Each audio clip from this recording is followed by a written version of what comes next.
جس طرح بغیر وضو کے نماز نہیں، اسی طرح بغیر خطبہ جمعہ کے جمعہ کی نماز نہیں۔ 5 وقت کی نماز بغیر خطبہ کے بغیر تقریر کے ہو جائے گی، مگر جمعہ کی نماز بغیر خطبے کے نہیں ہوگی۔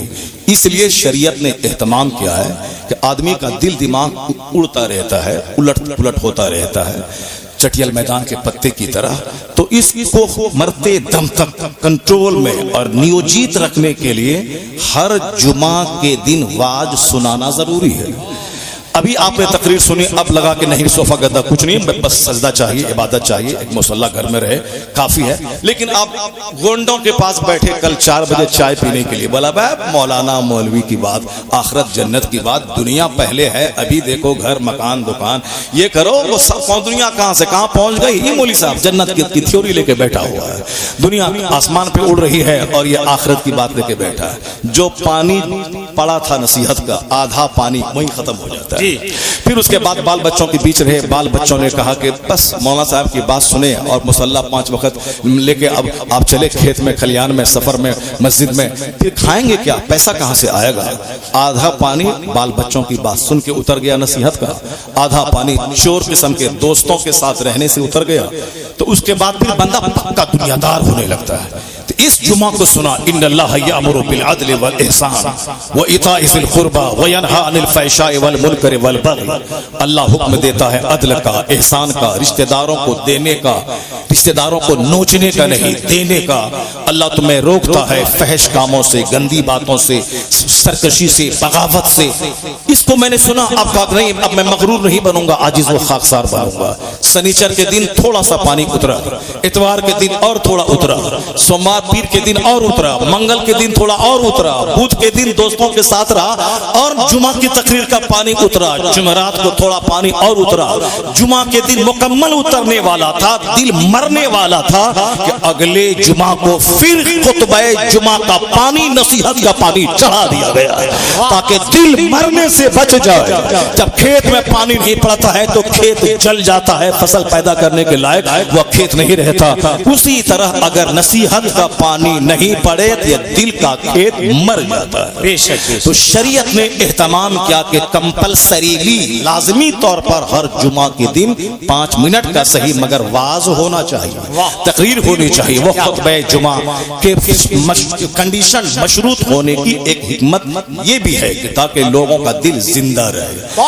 ہفتے میں نصیحت سنے نہ سنے، کم سے کم جمعہ کے دن ضرور سنے۔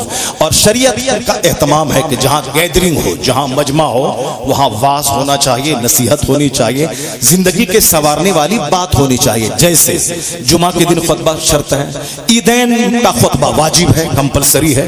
اگرچہ بغیر خطبے کے عیدین کی نماز ہو جائے گی مگر بے برکت ہوگی، ایک واجب کا ترک ہوگا۔ اب واجب ہے عیدین کا خطبہ، جمعہ کا خطبہ نماز سے پہلے ہے اس لیے شارٹ خطبہ، نماز لمبی، اور عیدین کا خطبہ نماز کے بعد ہے اس لیے نماز شارٹ ہو مگر خطبہ لمبا ہو، تاکہ ایک دن عیدین میں ایک خطبہ سنے، سال کے 360 دن دل کو زندہ رکھنے کے لیے وہ خطبہ کافی ہو جائے۔ اب یہ چونکہ عیدین میں بڑی گیدرنگ ہوتی ہے، بڑا اجتماع ہوتا ہے، اور نکاح کی محفل میں بھی خطبہ ہے۔ یا ایھا الذین آمنوا اتقوا، اے ایمان والو اللہ سے ڈرو۔ 3 آیتیں پڑھی جاتی ہیں خطبہ نکاح میں، یا ایھا الناس اتقوا ربکم الذی خلقکم من نفس واحدہ۔ دوسری آیت ہے یا ایھا الذین آمنوا اتقوا اللہ حق تقاتہ ولا تموتن الا وانتم مسلمون۔ تیسری آیت ہے یا ایھا الذین آمنوا اتقوا اللہ وقولوا قولا سدیدا۔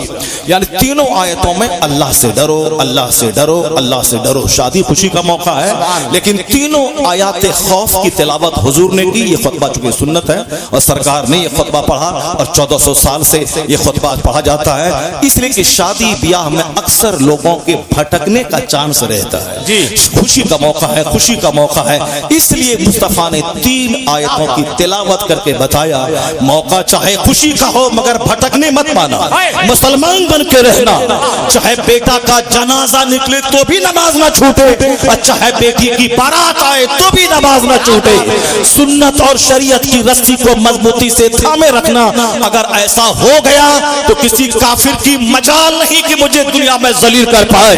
دنیا کی سلطنت بھی میری ہے، مرنے کے بعد مصطفیٰ کی جنت بھی میری۔ کیا بات ہے حضرت، محمد سے وفا تو نے تو ہم تیرے ہیں، یہ جہاں چیز ہے کیا لوح قلم تیرے ہیں۔ اللہ رب رب العزت نے ہمارے لیے کس قدر شاندار انتظام فرمایا. وہ تو ایک 5 گھنٹے کی تقریر ہو جائے گی اگر میں کھول کھول کے بیان کروں. قرآن شریف میں کہاں کہاں کہا گیا ہے کہ تم اس پہ غور کرو, اس پہ غور کرو, اس پہ غور کرو, اس کو سوچو. آج دماغ ہی نہیں ہے سوچنے کے لیے, چونکہ حضور نے فرما دیا اخیر زمانے میں لوگوں کی عقلیں چھین لی جائیں گی. تنزع عقول اکثر ذالک الزمان,